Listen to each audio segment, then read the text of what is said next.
সুপ্রিয় দর্শক, স্বাগত জানাচ্ছি আজকের সম্পাদকীয়তে। আমি জিন্নাতারা যশো। আজ অভ্যুত্থানের 6 মাস পূর্ণ হলো।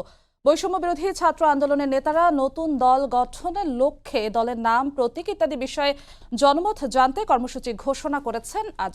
বিএনপি সহ অন্যান্য দলগুলো এর আগেই স্বাগত জানিয়েছে নবীনদের এই উদ্যোগকে। চিন্তকরা ভাবছেন, রাজনীতিতে তৃতীয় ধারা সৃষ্টি করতে পারবে তো দেশের তরুণ সমাজ।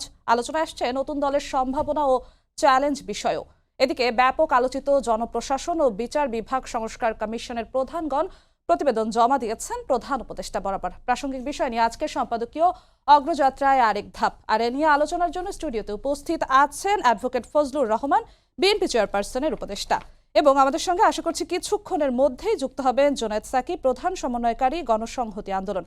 দর্শক, আপনারাও এই আলোচনায় অংশ নিতে পারেন। এজন্য আপনাদের ফোন করতে হবে টেলিভিশনে দেখানো নম্বরে। এছাড়া ফেসবুকের মাধ্যমেও আপনাদের মন্তব্য পাঠাতে পারেন। আলোচনা শুরুতে জানিয়ে দেব এখনকার প্রধান শিরোনামগুলো। সংস্কারের নামে নির্বাচনে দেরির পেছনে ষড়যন্ত্র আছে কিনা প্রশ্ন তারেক রহমানের। জুলাই চার্টারের ভিত্তিতেই দেয়া হবে ভোটের রোডম্যাপ, জানালেন প্রেস সচিব।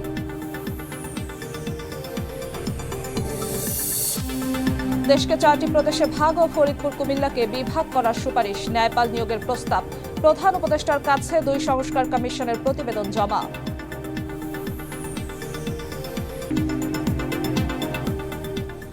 দর্শক, দেখছিলাম প্রধান শিরোনামগুলো, ফিরছি আলোচনায়।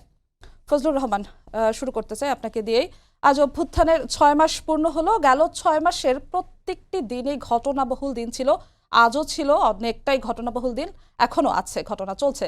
ছাত্রদের রাজনৈতিক দল গঠনে আরও এক ধাপ এগোলো আজই। আরও 2টি সংস্কার কমিশন তাদের প্রতিবেদন দিল।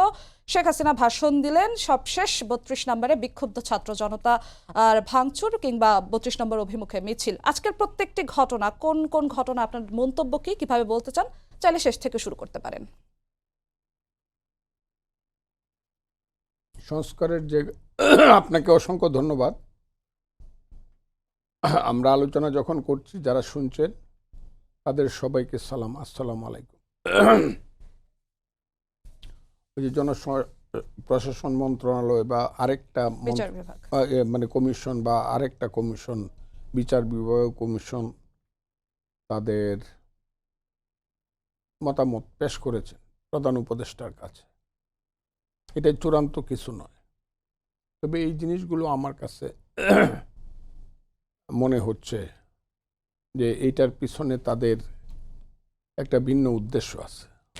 দেশ ঠিক হবে, আগামী দিনে সুন্দর দেশ হবে, সুন্দর প্রশাসন হবে, সুন্দর বিচার বিভাগ হবে। এটা যতটা না তারা চিন্তা করে কাজটা করছে, তার চেয়ে আমার যেন মনে হয় এর পিছনে ভিন্ন কোনো উদ্দেশ্য আছে। আসলে আমি একবার বলেছিলাম, এবং এই কথাটা বোধহয় কোটি মানুষ দেখেছে এবং জেনেছে। আমি বলেছিলাম, আওয়ামী লীগ একটি অভিশপ্ত রাজনৈতিক দল। এখন আমার এই বয়সে এসে, আমি মুক্তিযোদ্ধা ছিলাম, 77 বছর বয়স আমার বলতে ইচ্ছা করে, বাংলাদেশ একটি অভিশপ্ত দেশ। এই দেশে সবসময় জনগণ আন্দোলনে জিতেছে, কিন্তু পরবর্তীকালে চক্রান্তের কাছে জনগণ হেরে গেছে। এই আন্দোলনের এখনো শেষ কথা বলার সময় আসেনি। জুলাই আগস্ট আন্দোলনের শেষ কথা বলার সময় আসেনি কি হবে। তবে মর্নিং শোজ দ্য ডে, মর্নিংয়ের চেয়ে দুপুরবেলা হয়ে গেছে।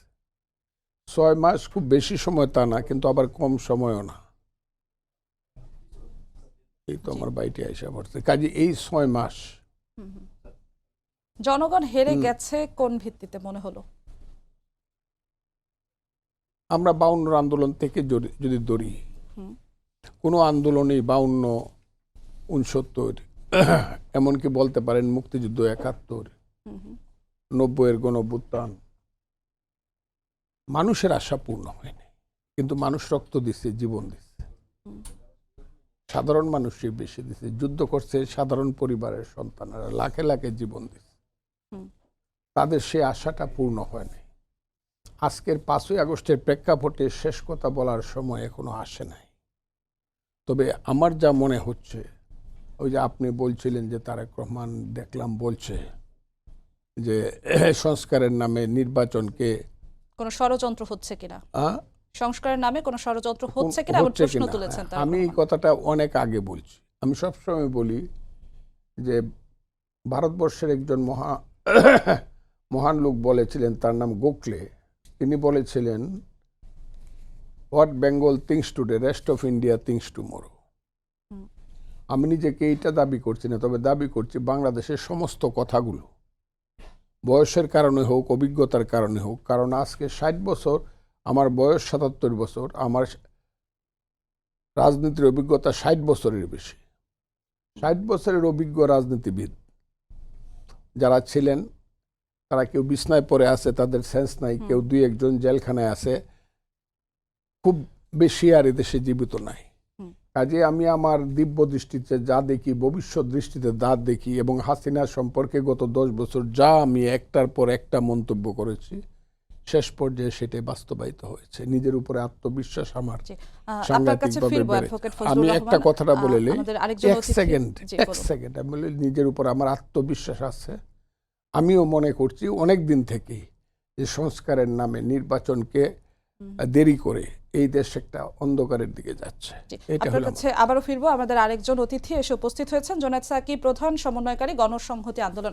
জুনায়েদ সাকি, আমরা আজকে নির্ধারণ করেছি বিষয়বস্তু অগ্রযাত্রা আরেক ধাপ, কারণ আজ 6 মাস অভ্যুত্থানের পূর্ণ হলো। আজকে অনেক ঘটনাবহুল একটি দিন ছিল, বিগত 6 মাসে প্রত্যেকটি দিনই ঘটনাবহুল ছিল। আজকে অনেক ঘটনা ঘটেছে। বৈষম্য বিরোধী ছাত্র আন্দোলনের নেতারা নতুন দল গঠনের লক্ষ্যে আরও এক ধাপ এগিয়ে গিয়েছে। দুটি সংস্কার কমিশন তাদের প্রতিবেদন জমা দিয়েছে। নানান ঘটনা আজকে চলেছে, সবশেষ ঘটনা আছে 32 নম্বরে বিক্ষুব্ধ ছাত্র জনতা গিয়েছেন। সবকিছু মিলিয়ে আজকের ঘটনাবহুল দিনটিকে নিয়ে আপনি কি মন্তব্য করবেন? এবং আরও একটি বিষয় যদি বলি, যে চাইলে আপনি শেষ থেকে শুরু করতে পারেন। ছাত্রদের নতুন রাজনৈতিক দল আজকে 6 মাস পূর্ণ হতে আসতে যাচ্ছে, আসছি করছে সবগুলো রাজনৈতিক দল। ছাত্রদের এই নতুন রাজনৈতিক দলকে কিভাবে স্বাগত জানাচ্ছে, কি মনে হচ্ছে আপনার? ধন্যবাদ। আমি আমার সহ আলোচক জনাব ফজলুর রহমান, মানে তিনি আমার অত্যন্ত প্রিয় মানুষ, এবং যারা দেখছেন সবাইকে আমি আমার পক্ষ থেকে শুভেচ্ছা জানাই, সালাম জানাই, আসসালামু আলাইকুম। নতুন দলকে তো আমরা স্বাগত জানিয়েছি, এবং গণ অভ্যুত্থানের স্পিরিট নিয়ে একটা দল গড়ে উঠবে, তরুণরা গড়ে তুলবে, সেটাকে তো আমরা নিশ্চয়ই স্বাগত জানাবো। এবং আমাদের একটা বিশেষ একটা বলতে পারেন যে শুভকামনা থাকবে এই দলের জন্য, যে তারা যদি একটা নতুন গণতান্ত্রিক বন্দোবস্তের জন্য, গণতান্ত্রিক ব্যবস্থা তৈরির জন্য তারা ভূমিকা রাখতে পারে, সেরকম একটি শক্তি তারা হয়ে উঠুক। সেই জন্যেই বারবার আমি যে কথাটা বলছিলাম, যে ক্ষমতার ছায়াতলে থেকে দল তৈরি করছে, এরকমটা যাতে কোনোভাবে মনে না হয়, সেদিকে এই নতুন দলের নেতৃবৃন্দকে সতর্ক থাকতে হবে। এবং জনগণের ভেতর থেকেই দল গড়ে ওঠে, সেই দলেরই শক্তি, নৈতিক এবং রাজনৈতিক শক্তিটা আরও দৃঢ় হয়। তো সেই জায়গাগুলো তারা সতর্ক থাকবেন, বিবেচনায় রাখবেন, এবং তাদের প্রতি শুভকামনা থাকবে। বাট বাংলাদেশে আসলে আমরা কি চাই সেটা ঠিক করা দরকার। আমার কাছে রাজনীতি বিষয়টা মনে হয় জনগণের স্বার্থ কিভাবে আমরা প্রতিনিধিত্ব করতে পারবো। প্রত্যেকেই জনগণের কোনো না কোনো অংশের তো প্রতিনিধিত্ব করে। আমরা জনগণের বৃহত্তর স্বার্থটাকে আসলে প্রতিনিধিত্ব করতে পারছে কিনা দলগুলো, তার তো একটা পরীক্ষা চলে। বাংলাদেশের 53 বছরে কিন্তু তার একটা পরীক্ষা হয়েছে, যে আসলে জনগণের বৃহত্তর স্বার্থ এই দেশে রক্ষিত হয়েছিল কিনা। এত বড় একটা মুক্তিযুদ্ধ, এত আত্মত্যাগ, লক্ষ লক্ষ মানুষের জীবন মানে যেখানে গিয়েছে, কি উত্তুঙ্গ আকাঙ্ক্ষা, এবং যে যুদ্ধের মধ্যে একটা ঘোষণা এসেছিল যে রাষ্ট্রটা তৈরি হচ্ছে, সেই রাষ্ট্র তার নাগরিকদের জন্য সাম্য, মানবিক মর্যাদা, সামাজিক ন্যায় বিচার প্রতিষ্ঠা করবে। কত ব্রড এবং ইনক্লুসিভ ক্যানভাস। তো সেইটা 72 সালে এসে কি বলে মানুষের মানে বেহাত হওয়া শুরু হলো, যখন যে সংবিধান, রাষ্ট্র পরিচালনার ক্ষমতা পরিচালনার নীতি, মৌলিক নীতিগুলো যেখানে প্রকাশিত হলো, সেই সংবিধানের মধ্যেই এমন এক ক্ষমতা কাঠামো তৈরি হলো যেটা যার জনগণের কাছে ন্যূনতম জবাবদিহিতা করা লাগবে না। মোটামুটিভাবে জবাবদিহিতা একটা আলংকারিক শব্দে পরিণত হলো। ক্ষমতার কাঠামোতে জনগণকে বুড়ো আঙুল দেখানো যায়, যিনি ক্ষমতাবান হচ্ছেন তিনিই সব বোঝেন, তিনিই যেভাবে যা ভালো বোঝেন ওটাই ভালো। এইরকম একটা যে জবাবদিহিতার ঊর্ধ্বে, এমনকি সংবিধানের ঊর্ধ্বে একজন ব্যক্তি স্থাপিত হলো, যিনি প্রধানমন্ত্রী হবেন, সেই সংবিধানকে কাজে লাগিয়েই তো আজকে গত 15 বছর একটা ফ্যাসিস্ট শাসন গেড়ে বসেছিল।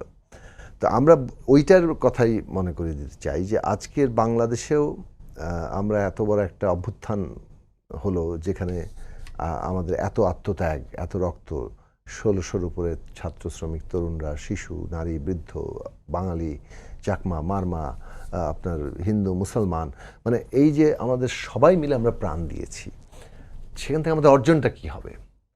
এবং স্লোগানটাও দেখেন 71 সাল রিক্লেইমড হয়েছে, ওই সাম্য, মানবিক মর্যাদা, সামাজিক ন্যায় বিচার, সেটা বৈষম্যহীনতা এক শব্দের মধ্য দিয়ে নতুন করে আবার সামনে এসছে। তো সেইটা তো আমাদের পাইতে হবে তো, আবার আমরা একই পথে যাব, সেইটা তো নিশ্চয়ই কেউ যেতে চাইবে না, মানুষ চায় না অন্তত। তো মানুষের ভাষাটা আমাদের সবারই চেষ্টা করা উচিত যে আমরা সেটা ধারণ করতে পারছি কিনা। এবং সেই ক্ষেত্রে আমি মনে করি যে কি করলে সত্যিকার অর্থে গণতন্ত্র হয়, গণতান্ত্রিক বন্দোবস্ত হয়। এখন গণতান্ত্রিক বন্দোবস্ত এগুলো কিন্তু ততক্ষণ পর্যন্ত বিমূর্ত যতক্ষণ পর্যন্ত এর সুনির্দিষ্ট ফিচারগুলোকে আমরা চিহ্নিত করছি। জনগণ ক্ষমতার কেন্দ্র, তার কাছে যারা জনপ্রতিনিধি তারা জবাবদিহিতা করবে, তার অধীনস্থ থাকবে। এই নীতি প্রতিষ্ঠা করতে গেলে আসলে ক্ষমতার ভারসাম্য লাগবে, নাহলে কোনো জবাবদিহিতা হবে না। তাহলে এইটা ক্ষমতার ভারসাম্য কিসে কিসে আসবে? মানে যেভাবে আমাদের এখনকার ক্ষমতা কাঠামো, তাতে ক্ষমতার ভারসাম্য আছে, কোনো প্রতিষ্ঠানের ক্ষমতার ভারসাম্য আছে। তো সেখানেও অনেকগুলো জায়গা খুবই পরিষ্কার করে সামনে আনা হয়েছে যে এই বিষয়গুলো আমাদেরকে লাগবে। সংসদ, বিচার বিভাগ, নির্বাহী বিভাগ, মিডিয়া, আমরা কোনটার কী ধরনের জায়গা লাগবে। আমি হয়তো আবার বলতে পারি, কিন্তু আমি এখানে একটু শেষ করি, আমি কথাগুলোতে যাব যে এই কাজ নিয়ে কিন্তু দীর্ঘ লড়াই হয়েছে। আমরা অন্তত দাবি করতে পারি যে আমরা আমাদের ছাত্র জীবন থেকে এই কথাগুলো বলে আসছি। যখন বাংলাদেশের তত্ত্বাবধায়ক সরকারের আন্দোলন প্রথম দাবি উঠেছে, তখন আমরা আমাদের সামর্থ্য অনুযায়ী লেখা লিখেছি, লিফলেট বিলি করেছি, প্রচারপত্র বিলি করেছি, জনগণকে সচেতন করার চেষ্টা করেছি যে তত্ত্বাবধায়ক ব্যবস্থা দিয়ে এই সমস্যাটার সমাধান পুরো হবে না। এইটার উৎস আমাদের স্বৈরাচারী ক্ষমতা কাঠামো, সাংবিধানিক ক্ষমতা কাঠামো। এবং সেই উৎসের মধ্যে বদল না ঘটলে তত্ত্বাবধায়ক ব্যবস্থাটা হয়তো একটা মলম আকারে আসছে, কিন্তু এটা অচিরেই আবার ওই মানে মূল সংকট একে গিলে ফেলবে। আপনি দুটো নির্বাচনও লাগে নাই, সংকট গিলে ফেলেছে কিন্তু 2006 সালে এসে তত্ত্বাবধায়ক ব্যবস্থাই আবার বাতিল করে দেওয়া হলো। তো এই জায়গাটা আমি বলি যে কারা লড়াইটা করেছে, সেই রকম গণতান্ত্রিক শক্তি যদি আবার শক্তিশালী না হয়, পুরনো বৃহৎ রাজনৈতিক দলগুলো যদি নিজেদেরকে না বদলায়, নতুন দল এসে যদি ওই ধারায় লড়াই না করে, তাহলে বাংলাদেশটা বদলাবে না। এখন আমার জনগণের কাছে অ্যাপিল হবে যে হ্যাঁ, আপনারাও ওই জায়গাগুলো, রাজনৈতিক সচেতনতা মানে হচ্ছে কারা তার স্বার্থের পক্ষে লড়ছে, এবং লড়তে লড়তে লড়তে বাংলাদেশে এই সংবিধান সংস্কারের প্রশ্নকে, ক্ষমতা কাঠামো সংস্কার প্রশ্নকে কেন্দ্রীয় রাজনৈতিক বিষয়ে পরিণত করা হয়েছে। আমরা লড়তে লড়তে বিএনপির সাথে আমরা যুগপৎ আন্দোলন তখন এসেছি যখন বিএনপি রাজনৈতিক সংস্কারের কর্মসূচিকে তার কেন্দ্রীয় কর্মসূচিতে পরিণত করেছে, 27 দফা সামনে এনেছে। ওইটা খেয়াল রাখবেন। আমরা আওয়ামী লীগকে দেখেছি ছুঁড়ে ফেলে দিতে, আর এইসব সংস্কার, তো জনগণ তাদেরকেই ছুঁড়ে ফেলে দিয়েছে। এখন আসবে যে এইটা সত্যিকার অর্থে বাস্তবায়নের জায়গায় আমরা যেতে পারবো কিনা। অভ্যুত্থান মানুষের আকাঙ্ক্ষাকে, স্বপ্নকে আর একটু প্রসারিত করেছে। আমরা যে যুগপৎ আন্দোলনে 31 দফায় একমত হয়েছিলাম, গণতন্ত্র মঞ্চের 14 দফা, আমাদের দলের 14 দফা, মঞ্চের 14 দফা, বিএনপির 27 দফা, এগুলো সবগুলো মিলে কিন্তু একটা ন্যূনতম ঐক্যমত্য হয়েছিল 31 দফায়। কিন্তু মানুষের অভ্যুত্থান, আমাদের বিবেচনায় যে মানুষের অভ্যুত্থান মানুষের আশা আকাঙ্ক্ষাটাকে আরেকটু প্রসারিত করেছে। তারা আমাদের সম্ভবত 31 দফার চেয়ে একটু বেশি কিছু চায়। ফলে 31 দফা প্লাস এখন মানে জনগণের আকাঙ্ক্ষা, সব রাজনৈতিক দল, বিএনপি, গণসংহতি, গণতন্ত্র মঞ্চ কিংবা সব রাজনৈতিক দল, আপনি এমনকি নতুন রাজনৈতিক দল, সকলেরই আমার মনে হয় জন আকাঙ্ক্ষার এই দিকটাকে বিবেচনা, জন আকাঙ্ক্ষার কথা ধরে ফজলুর রহমান আপনার কাছে আসছি। নতুন দল আসতে যাচ্ছে, ফেব্রুয়ারিতেই আসবে, ছাত্র প্রতিনিধিরা তেমনটাই বলেছেন, এবং ছাত্ররা জনগণের মতামতের ভিত্তিতে তাদের দল তৈরি করবে, নাম এবং প্রতীকের জন্য জনগণের কাছ থেকে তারা পরামর্শ চেয়েছেন। হাসনাত আব্দুল্লাহ আজকে একটি কথা বলেছেন যে বিদ্যমান রাজনৈতিক দলগুলো ও কাঠামো মানুষের আশা আকাঙ্ক্ষাকে ধারণ করতে এবং বাস্তবে রূপ দিতে ব্যর্থ হয়েছে। এই জন্যই তাদের নতুন দল আনতে হচ্ছে এবং যে প্রত্যাশা তারা তৈরি করেছে সেটা যেহেতু অন্যান্য রাজনৈতিক দল ধারণ করে না, নতুন রাজনৈতিক দল সেই প্রত্যাশাগুলো ধারণ করবে। এই মন্তব্যকে আপনারা কিভাবে দেখছেন? বিদ্যমান রাজনৈতিক দলগুলোর কি ব্যর্থতা আপনাদের চোখে পড়ছে বা আদৌ পড়ছে কিনা?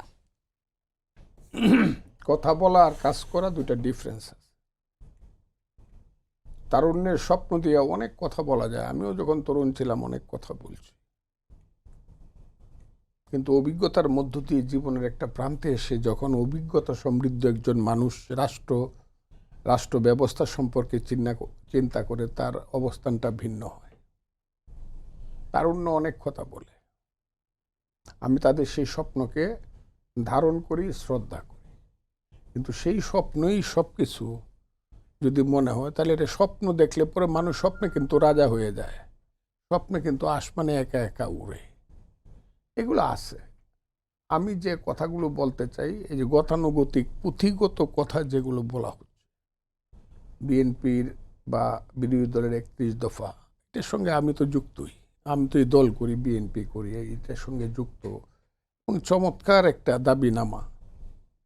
এর চেয়ে আরো ভালো দাবিনামা আসতে পারে,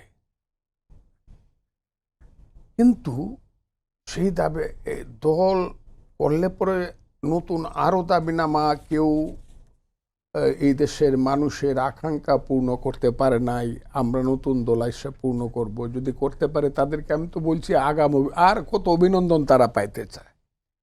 তারা নতুন দল করে নতুন চিন্তায় জাতিকে উদ্বুদ্ধ করুক, সেই ব্যাপারে আমি তাদের উপরে আমার আস্থা স্থাপন না করলেও তাদের উপরে আমার দোয়া রইল, আশীর্বাদ রইল। তারা যুবক, তারা এদেশে, আমি আজকে একটা কথা বলছি যে পৃথিবীতে ছাত্ররা একটা দল করছে একটা প্রভিন্সে, শুধু সারা পৃথিবীতে। সেটা হলো আসামে প্রফুল্ল মহন্ত নামে একজন ছাত্র নেতা একটা দল করছিল, একবার ক্ষমতায় গেছিল বা 2 বার বোধহয় ক্ষমতায় গেছিল, এখন সেই দল নিশ্চিহ্ন, সেই দলের কোনো পাত্তাই নেই। আমি যে কারণে কথাটা বলছি, 2500 বছর আগে আলেকজান্ডার আইছিল। আলেকজান্ডার কিন্তু বাংলায় আসে নাই, বিহার পর্যন্ত আইসা গঙ্গার পশ্চিম পারে দাঁড়াই তার সেলুকাসকে উদ্দেশ্য করে বলেছিল, বড় বিচিত্র দেশ সেলিকস, আমি ওখানে যাব না, তার চেয়ে বিচিত্র দেশের মানুষ। আলেকজান্ডার কোন জ্ঞানে কোন বই পড়ে জেনেছিল আমি যাই, কিন্তু কথাটা কিন্তু ইতিহাসে না সত্য মিথ্যা সেটা কিন্তু রূপ করতে কিন্তু কথাটা রয়ে গেছে, বড় বিচিত্র দেশ সেলুকাস, তার চেয়ে বিচিত্র দেশের মানুষ।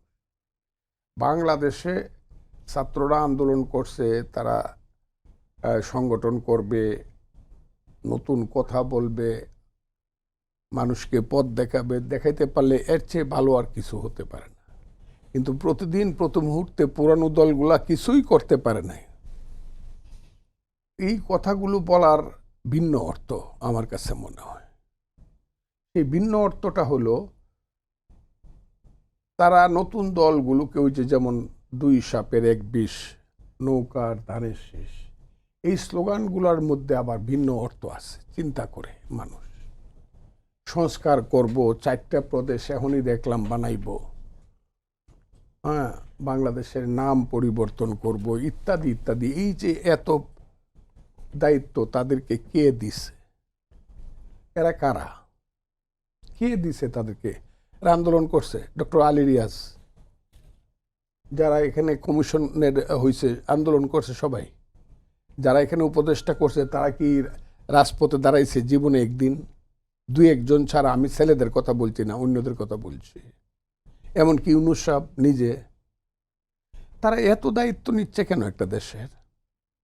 পৃথিবীর কোথাও কোনো দেশে এইরকম ধরনের একটা 1 মাসের আন্দোলনের মধ্য দিয়া একটা সরকার পরিবর্তনের পরে ছাত্ররা ক্ষমতায় এসে বলতেছে আমরা বাংলাদেশে সব করে একটা দেশে সব করে দেব, এটা পৃথিবীতে কোথায় আছে? ছাত্র আন্দোলন তো 1937 সন থেকে, 37 সন না, 1874 সনে প্রথম ছাত্র রাজনীতি আসছে, ইন্ডিয়ান স্টুডেন্টস ফেডারেশন, প্রেসিডেন্ট আনন্দ মোহন বোস, সেক্রেটারি সুরেন্দ্র মোহন ব্যানার্জি। এরপর থেকে যত ছাত্র আন্দোলন আসছে বা বঙ্গ মুসলিম ছাত্রলীগ আসছে 1937 সনে, প্রথমে আব্দুল ওয়াসেক নবাবগঞ্জ, ঢাকার নবাবগঞ্জের আব্দুল ওয়াসেক বিখ্যাত নেতা, তারই শিষ্য হলো ফজলুল কাদের চৌধুরী, শাহ আজিজুর রহমানরা, এবং পরবর্তী সময়ে তার পথ ধরেই নুরুদ্দিন, শেখ মুজিবুর রহমান, দবিরুদ্দিন আহমদ। ফজলুর রহমান, একটু যুক্ত করব যে ছাত্ররা বিভিন্ন সময় যে বিভিন্ন মন্তব্য করছেন অন্যান্য রাজনৈতিক দলগুলো নিয়ে, তারা তো রাজনীতির মাঠে নতুন, রাজনীতির মাঠে কি এই সব মন্তব্যের কারণে তাদের জন্য অনেকটা চ্যালেঞ্জ চলে আসবে কিনা? আমি এটা বলবো না, কারণ এই কথাটা বলার পরিবেশ বাংলাদেশে নাই। এই কথাটা বলার পরিবেশ নেই বাংলাদেশে, যা হচ্ছে এইসব কথা বলার পরিবেশ নেই। আমার জীবন হানি হোক কোনো বাজে কারণ, এটা আমি চাই না। For the cause of the country আমার জীবন হানি হোক, এটা আমি চাই। প্রশ্নের উত্তরে এমনটা হতে পারে? আমার শুধু প্রশ্নের উত্তরে না, এই দেশে কিছুই নাই এখন। এই দেশে কিচ্ছু নাই। মানুষ কোথাও নিরাপত্তা দেখতে পাচ্ছে না, কোথাও না। আজকে যদি আপনাকে এখান থেকে আমাকে যদি এখান থেকে ধরে নেওয়া যায়, আমি কাউকে বলতে পারবো না আমাকে। পুলিশ তো পুলিশ, মিলিটারি একটা দেশের তো আছে, কে এদেশে কাকে রক্ষা করবে? কাজে আমি এইসব কথার উত্তর না দিয়ে শুধু বলতে চাই, এই যুবকেরা যদি রাজনৈতিক দল করুক, তারা দেখাক, এবং তারা মেজরিটি হয়ে দেশ শাসন করুক যদি পারে। কিন্তু আমার কথাটা খুব ক্লিয়ারলি শোনেন, ভুল বুঝাবুঝি হবে। আমার কথাটা খুব ক্লিয়ারলি বলছি, আগের দলগুলো কিছুই করে নাই, 54 বছরে কিচ্ছু হয় নাই। এইটা কিন্তু মারাত্মক ধরনের নেগেটিভ কথা। আগের দল ভুল করছে, যে 3টা দল ক্ষমতায় ছিল, চরম ভুল করছে। প্রত্যেকটা দলেরই ভুল আছে, কিন্তু প্রত্যেকটা দল এমন কিছু কাজ করে গেছে যে কাজগুলোকে একদম অস্বীকার করলে ভুল হবে। 750 কোটি থেকে শুরু হয়েছিল বাংলাদেশের বাজেট, এটা এখন 7.5 লক্ষ কোটি টাকা হয়েছে। এটা মাথায় রাখা উচিত। আমি আরো কথা বলতে পারি, সেই কথাগুলো আজকে আপনার কাছে আবারও ফিরবো, আমরা এই জায়গাতেই ফিরবো। দেশ সামনের দিকে আগাইছে, বিজ্ঞানের কারণে হোক, বাস্তবতার কারণে হোক, আমাদের ত্রুটি আছে, সেটাও ঠিক। আপনার কাছে একই জায়গায় ফিরতে চাচ্ছে যে বিএনপি সহ অন্যান্য রাজনৈতিক দলগুলো অতি দ্রুত নির্বাচন চাচ্ছে। এখন ছাত্রদের রাজনৈতিক দল কেবল আসবে করছে। নতুন দল এখন যারা সম্মুখ সারিতে আছেন, নতুন দল নিয়ে আসার পরিকল্পনা করছেন, তারা কেউ ওইভাবে সম্মুখ সারিতে এর আগে রাজনীতি করেনি, রাজনীতিতে অংশগ্রহণ তেমন ছিল না। নতুন দলের জন্য রাজনীতির মাঠ, নির্বাচনের মাঠ কতটা চ্যালেঞ্জের হতে যাচ্ছে, তার সঙ্গে একটু যুক্ত করতে চাই যে তারা বিভিন্ন সময় বিভিন্ন রাজনৈতিক দলগুলোকে নিয়ে যে ধরনের মন্তব্য করেন, এর জন্য কি তাদের জন্য আরো চ্যালেঞ্জিং হতে যাচ্ছে কিনা নির্বাচন? আপনাদের মিডিয়ার একটা সমস্যা হচ্ছে যে এটাই একটা ঘটনা তো ঘটলে সেটাকে তো প্রধান করে আলোচনা করছেন। তো মানে দেশে আরও অন্যরা অনেক ঘটনা করছে, সেগুলো আপনাদের কোনো আলোচ্য বিষয় হয় না। তো এই প্যাটার্ন অফ সাংবাদিকতা, এটার আমি খুব বেশি সমর্থক নই। তো আমার মনে হয় যে আপনারা একটা দলের প্রচারণার দায়িত্ব নিতে পারেন, সেটা আপনাদের কর্তব্যের ব্যাপার। তো আমি এই আলোচনায় খুব বেশিক্ষণ আর থাকতে চাইছি না। আমার মনে হয় যে দেশে আরও গুরুত্বপূর্ণ আলোচনা আছে। নতুন দল যারা করছেন তারা তো করবেনই, তারা দল হিসেবে আবির্ভূত হবেন, অন্যান্য দলও আছে, তারপরে সবগুলো প্রশ্ন নিয়ে আলোচনা হবে। এখন আলোচনায় একটা জায়গা হচ্ছে যে হ্যাঁ, যেহেতু এই দলের যারা গঠন করছে বৈষম্য বিরোধী ছাত্র আন্দোলন, তাদের প্রতিনিধিরাই সরকারের উপদেষ্টা মণ্ডলীতে আছেন, সেটা একটা আলোচনার বিষয়, যেটা নিয়ে আমি আমার মন্তব্য করেছি। মনে করি যে ক্ষমতার ছায়াতলে থেকে রাজনৈতিক দল গঠন বাংলাদেশের মানুষ ভালোভাবে নেয় না। ছাত্রদের এই দায়টা না নেওয়াটাই ভালো। তারপর তাদের বিবেচনা তারা কোনটা কী করবেন। আর বাকি বিষয়টা হচ্ছে যে দেখুন প্রত্যেকের নিজস্ব রাজনৈতিক জায়গা থেকে কথা বলবে। একটা রাজনৈতিক দল গঠিত হচ্ছে মানে হচ্ছে সে অন্য কারোর মধ্যে তার আকাঙ্ক্ষার প্রকাশ দেখতে পায় না বলে সে নিজের দল গঠন করে। আমরা যখন গণসংহতি আন্দোলন গঠন করেছি তখন বাকি সব রাজনৈতিক দলকে মানে কোনো না কোনো ফর্মে জনগণের সত্যিকার প্রতিনিধি তারা নন, তারা জনস্বার্থকে যথার্থ প্রতিনিধিত্ব করেন না, এবং তারা যথার্থ পার্টি নন বলেই তো আমি আমার পার্টিটা করেছি। সেটা বাই ডিফল্ট। যখন তারা একটা আলাদা পার্টি করছে তারা ধরে নিচ্ছে বাকি কেউ ঠিক নাই। এখন এই কথাটা বলছে, এই কথাটা আপনারা প্রকাশ করছেন, তো সেটা ধরুন এটার প্রতিক্রিয়া কী হলো? এই প্রতিক্রিয়া কিন্তু আসলে প্রতিক্রিয়া দেওয়ার কিছু নাই, কারণ বিএনপিও মনে করে বাকি সব দল যথার্থ দল না, গণসংহতি মনে করে বাকি সব দল যথার্থ না, আমরাই সবচেয়ে যথার্থ দল। এবং এটা আবার বলে যাচ্ছে আমরাই বাংলাদেশের সবচেয়ে যথার্থ জনগণের প্রতিনিধিত্বকারী রাজনৈতিক দল। এটি আমার দল গঠনের প্রাইমারি শর্ত, তাহলে আলাদা দল করবো কেন, তাই না? তো সুতরাং এইটা খুব বড় আলোচ্য বিষয় নয়। হ্যাঁ, এখন প্রশ্ন হচ্ছে কারো অবদানটা কি আমরা অস্বীকার করছি? এইটা একটা প্রশ্ন হিসেবে যেটা ফজলুর রহমান ভাই তুললেন, যে বাকি সবাইকে এক ধরনের অস্বীকার করার প্রশ্ন। হ্যাঁ, অস্বীকার করার প্রশ্ন আসে। কোন কোন ক্ষেত্রে আমরা অস্বীকার করব?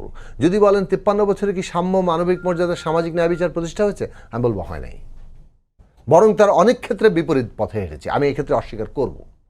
সাম্য বলতে যদি সুযোগের সমতা বোঝায়, সুযোগের সমতা বাংলাদেশে নাই। যদি আপনি মানবিক মর্যাদা বলতে বলে আমার যা কিছু পরিচয় হোক, আপনি নারী আমি পুরুষ, আপনার যত অন্য ক্যাটাগরিতে আপনি মানুষকে ইয়ে করেন, তার মর্যাদা প্রতিষ্ঠিত হয় নাই। আরে এখনো তো এই সরকারের আমলেও তো হয় নাই। এখনো তো ওই নারী ফুটবলাররা আক্রান্ত হচ্ছে না, এখনো তো মাজারে আপনি আক্রমণ হচ্ছে, এখনো তো হিন্দু সম্প্রদায়ের কেউ কেউ আক্রমণ হচ্ছে। আমি ভারতীয় প্রচারণাকে একপাশে রাখলাম, ওরা আমাদের নামে মিথ্যা প্রচার করছে, 1কে 100 দেখাচ্ছে, সেটা ভিন্ন বিষয়। কিন্তু আমার দেশে যা ঘটছে আমাকে তো বলতে হবে। এখানে কি বলে যে চাকমা মারমারা আক্রান্ত হচ্ছেন। সুতরাং এইগুলা কথাটা পরিষ্কারভাবেই বলা দরকার যে মানবিক মর্যাদার জায়গায় প্রতিষ্ঠা হয়নি। সেটা আগে যেমন হয়নি, আওয়ামী লীগ আমলে তো মানে ধরেন মানে সাম্প্রদায়িক হামলা হতো, তারপর এটা দিয়ে পলিটিক্স হতো, মানে কোনো প্রোটেকশনের জায়গা নেই। অথচ এই সম্প্রতি আমি অন্তত দুটো ঘটনা বলবো যেখানে একটা মাজারে হামলা এবং একজন মান্দি ছেলের উপরে হামলা, তার স্ট্যাটাসকে কেন্দ্র করে। সেইখানে পুলিশের ভূমিকা নেয়ার কারণেই শেষ পর্যন্ত হামলাকারীরা হামলা করতে সফল হয়নি। তার মানে রাষ্ট্র যখন পদক্ষেপ নেয় এটাকে প্রোটেক্ট করা যায়, এটা 1 নম্বর দিক।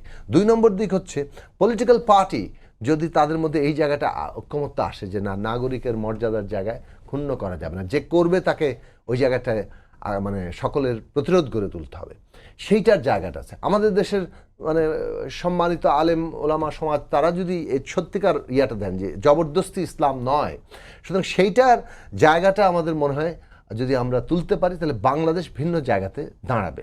সেই দাঁড়ানোর জায়গাটা আমরা করার চেষ্টা করতে হবে। এখন ধরুন অনেকে অনেক কিছু নিয়ে সোচ্চার, কোনটা নিয়ে সোচ্চার হবেন সেটা কিন্তু সিলেক্টিভ।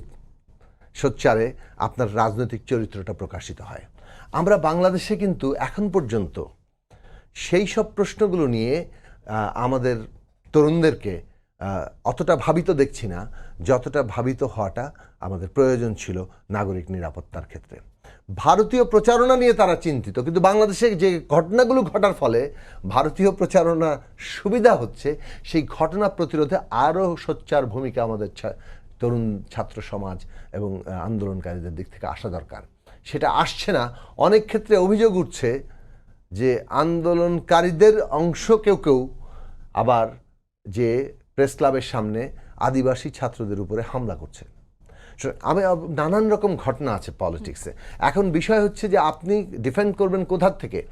আমরা আমাদের জায়গা থেকে, যেহেতু এখানে আপনি আমাকে স্পেস দিয়েছেন কথা বলার, আমি আমার পলিটিক্স বলবো। ভাই, বাংলাদেশে ধর্মীয় পরিচয়, জাতিগত পরিচয়, লিঙ্গীয় পরিচয়, জীবন চর্চা, রাজনৈতিক বিশ্বাস কোনো বিবেচনায় কারোর অধিকার খর্ব করা যাবে না। প্রত্যেকের সুরক্ষা দেওয়া রাষ্ট্রের দায়িত্ব, এবং সেইটার পলিটিক্স আমি সবার আগে করব। সেটা যখন যদি মানে যখন আপনার যে কোনো বিবেচনাতে যে কারোর উপরেই তার অধিকার হরণ করা। নতুন 2টি সংস্কার কমিশন তাদের প্রতিবেদন জমা দিয়েছে। জনপ্রশাসন ও বিচার বিভাগ সংস্কার কমিশন প্রাদেশিক সরকার ব্যবস্থা চালুর পরামর্শ দিয়ে কমিশন প্রধান একটি কথা বলেছেন যে আমরা সরকারের কাছে প্রাদেশিক যদি 4টা প্রদেশ করার যে সুপারিশ তারা করেছেন, যদি 4টা প্রদেশ করা হয় তাহলে একদিকে এই সমস্যাগুলো যেমন দূর হবে, রাজনৈতিক দিক থেকেও একটা প্রভাব আসবে। কারণ একটি কেন্দ্রীয় সরকার একবার বসে গেলে সে পুরো দেশের নিয়ন্ত্রণ নিয়ে নেয়। প্রদেশ হলে তারা মনে করেন যে এটি আর সম্ভব হবে না। আপনারা কি মনে করেন 4টি প্রদেশ চিন্তা, মজা করে চিন্তা করা, স্বপ্ন দেখা? আমি তো স্বপ্ন বললাম এটা, এবং এইটা হলো মূলত বাংলাদেশের মানুষকে বিভ্রান্ত করে নির্বাচনটাকে দীর্ঘায়িত করা। এইটাই তাদের পলিসি। এখন বাংলাদেশে যেটা শুরু হয়েছে, আমি বলছি দেশে কোনো সরকারের কোনো নিয়ন্ত্রণ নাই। বললাম আমি, এই দেশটা অন্ধকারের দিকে ডুবে গেছে, যাচ্ছে, এবং সেই দেশটাকে উদ্ধার করতে হইলে এখন এই মুহূর্তে সিদ্ধান্ত নেওয়া উচিত জনগণের ভোট কবে হবে এবং জনগণের প্রতিনিধিরা কখন দায়িত্ব নেবে। একমাত্র এটা সমাধান, আমি এটা বলছি না, কিন্তু প্রাথমিক সমাধান হিসেবে ট্রেনটাকে যদি ট্রেন লাইনে তুলতে হয় তাহলে জনগণের প্রতিনিধিদের হাতে দায়িত্ব দিতে হবে এবং জনগণ সিদ্ধান্ত নেবে কার কাছে দায়িত্ব দিবে। এইটা না করে আপনি আমাকে যত কথাই বলেন, আমি আপনার ওই যে কারা করলো প্রশাসন, এদেরকে 30 বছর রাজনীতিবিদরা পড়াইতে পারবে। 30 বছর বললাম, পার্লামেন্টে যারা বসবে, this is the duty of the parliament. দেশের সংবিধান পরিবর্তন করা চায়, ও তো বড় দায়িত্ব নিয়ে নেবেন, দেশে 4টা প্রদেশ করে দিবেন, এই করে আপনারা নিয়ে নিবেন। বাপ দাদার নাম নাই, চান মল্লের বিয়াই, আপনাদের দায়িত্ব দিছে কে? বাংলাদেশ প্রদেশকে সামান্য কিছু দায়িত্ব আছে আপনাদের, এবং যে দায়িত্বই পালন করেন সবগুলো দায়িত্বের পরিপূর্ণ যৌক্তিকতা এবং এইটা সাংবিধানিকভাবে বাস্তব প্রেক্ষাপটে পৌঁছবে তখনই যখন পার্লামেন্ট থেকে গ্রহণ করবে, এবং শুধু সিম্পল মেজরিটি নয়, according to the constitution 2/3 majority, এবং এটার উপর একটা গণভোট। যাই করেন পার্লামেন্ট কিন্তু এটাকে এন্ডোর্স করতে হবে। পার্লামেন্ট এন্ডোর্স না করলে, আজকে আছেন খুব শক্তি দেখাইতেছেন, 3 বছর পরে, 1 বছর পরে, 2 বছর, 3 বছর, 5 বছর পরে যখন পার্লামেন্ট আসবে তখন তাদের ধারস্থ হতে হবে যে আমরা যে কাজগুলো করেছিলাম সেই কাজগুলো আপনারা আইনগতভাবে এন্ডোর্স করেন। তা না হলে যারা আজকে এই কাজগুলো করছে তাদেরকে আইনের কাছে, ইতিহাসের কাছে জবাবদিহি করতে হবে। এইগুলো হলো উদ্ভট চিন্তা ভাবনা, যে 4টা প্রদেশ করে ফেলবো, এইগুলো উদ্ভট। এখন মূল কাজ হলো জনগণের প্রতিনিধিত্বের ক্ষমতা দেওয়ার জন্য তত্ত্বাবধায়ক সরকার কি, নিরপেক্ষ সরকার, নিরপেক্ষ ভোট কিভাবে, কি কি কাজগুলো করতে হবে, সমস্ত রাজনৈতিক দলগুলোকে নিয়ে বসতে হবে। সাকি যে কথাটা বলছে আমি সেই কথাটা বলি, সমস্ত রাজনৈতিক দল, আমি কাউকে বাদ দিতে চাই না যারা আন্দোলনের পক্ষে ছিল, আমি যারা পালায় গেছে তাদের কথা বলছি না, অন্য যারা আছে সবাইকে নিয়ে বসতে হবে, বৈশা বলতে হবে, বলুন এটা কি করা দরকার, গোপনে গোপনে নিজে নিজে।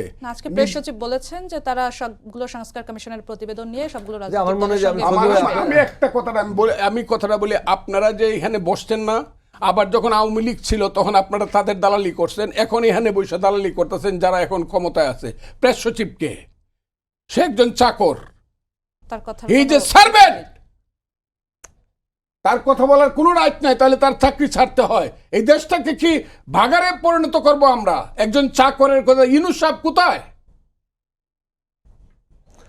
একজন চাকরের কথা শুনতে রাজি নই, একজন চাকরের কথা শুনতে রাজি নই। ফজল ভাই আপনি একটু শান্ত হন। আমার মনে হয় যে প্রেস সচিব তো সেটাই বলবেন যেটা প্রধান উপদেষ্টা মুখপাত্র হিসেবে কথা বলবেন।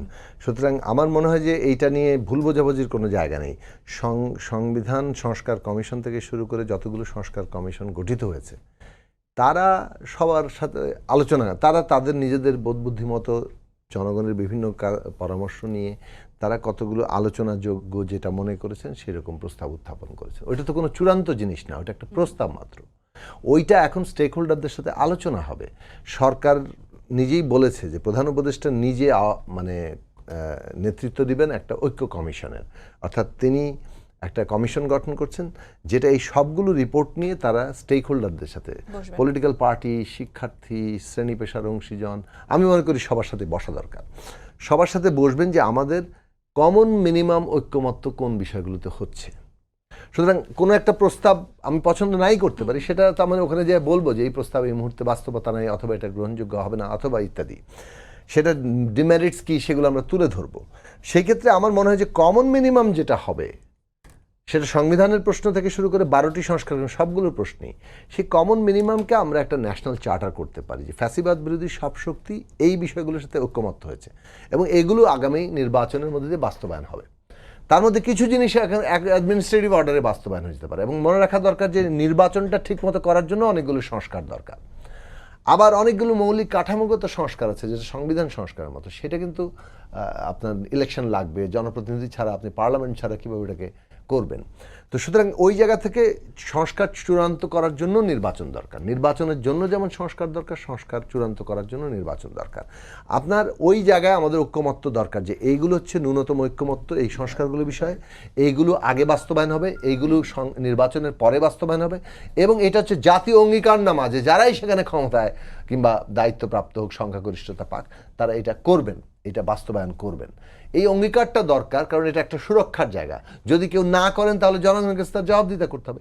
এমনকি একটা সময়সীমার ব্যাপারেও আমাদের প্রস্তাব আছে যে পার্লামেন্টের প্রথম 6 মাসের মধ্যেই এই বিষয়ে ঐক্যমত্য হতে হবে। আমি বলছি না, আমি বলছি বলে এটা হবে।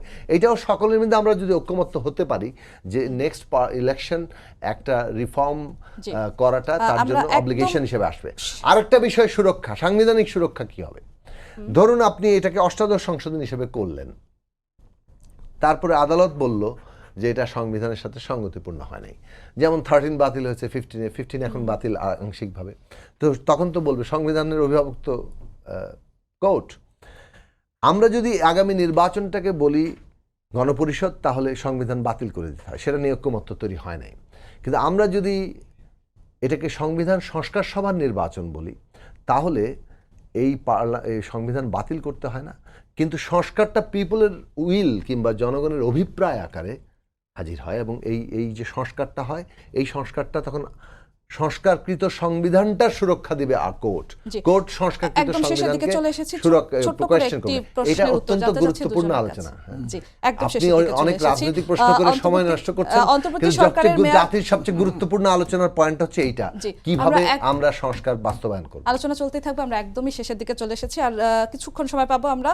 আজ 6 মাস পূর্তি হলো অভ্যুত্থানের, অন্তর্বর্তী সরকারের মেয়াদও প্রায় 6 মাস হতে চললো। এই সরকারের প্রতি মানুষের যে প্রত্যাশা ছিল এই সময়ের মধ্যে সেটা কতটা পূরণ হয়েছে বলে মনে করেন? একদম ছোট্ট করে যদি ফজলুর রহমান বলে, তারপর আমরা জোনায়েদ সাকিব আমি থেকে তো শুনতে প্রথমে চাচ্ছি। বলে ফেলছি, একদম এক লাইনে যদি বলতে আমি চান প্রথম কতটা বলে পূরণ ফেলছি, হয়েছে? এই সরকার আস্তে আস্তে দেশটাকে ভিন্ন দিকে নিয়ে যাচ্ছে, অন্ধকার। এটা কোনো সাকসেস নাই এই সরকারের, সামান্য কিছু সাকসেস থাকতে পারে। আমরা অন্তত মনে করি যে একটা কিছু কিছু ব্যাপারে সরকারের লিবারেলিজম আছে, যেমন আমার অ্যারেস্ট করতেছে না, তাকে ধরতেছে না, কথা বলতে পারতেছি, এইটুকু।